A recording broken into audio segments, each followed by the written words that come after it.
So ngayon mga kamotodik, kaya na welcome back sa aking YouTube channel. So ngayon sa video ito ay tuturo ko kung paano magbaklas ng oil seal sa engine sprocket, sa kickstarter, saka sa cambio ng motor. So ngayon tuturo ko kung paano magpalit at para hindi na kayo magtiyaga kapag halimbawa tumatagas na o naglilik na yung langis dito sa inyong engine sprocket. So hindi na kayo mamroblema at hindi nyo na kailangan pandalhin sa mekaniko. So kahit kayo lang kaya nyo ng palitan. So ganito lang kasimple mga kamotodik. Ayan, kuha kayo ng 10mm na yabi para pantanggal sa engine sprocket nyo. So ito kasi wala na tong sprocket dahil naka-stack tong motor na to. So ginawa ko lang tong example para dito sa tutorial.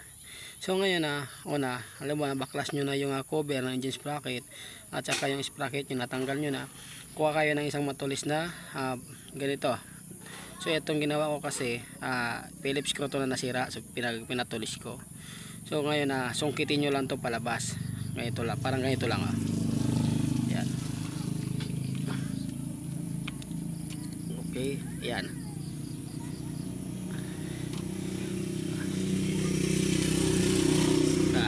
So ganito lang yan. Yan. So ganyan lang mga kamotodik. Ganyan lang kabilis ang pagtanggal ng oil seal sa engine sprocket, pati dito sa kickstart at saka sa cambio ng motor. So ganyan lang kabilis magpalit. So kahit kayo lang, kayang-kaya nyo nitong palitan nang hindi nyo na kailangan pang dalhin sa mga mekaniko. Ayan.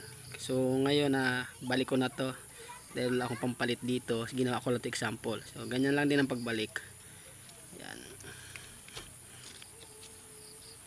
So ganyan lang din ang paglagay niyan mga kamotodik.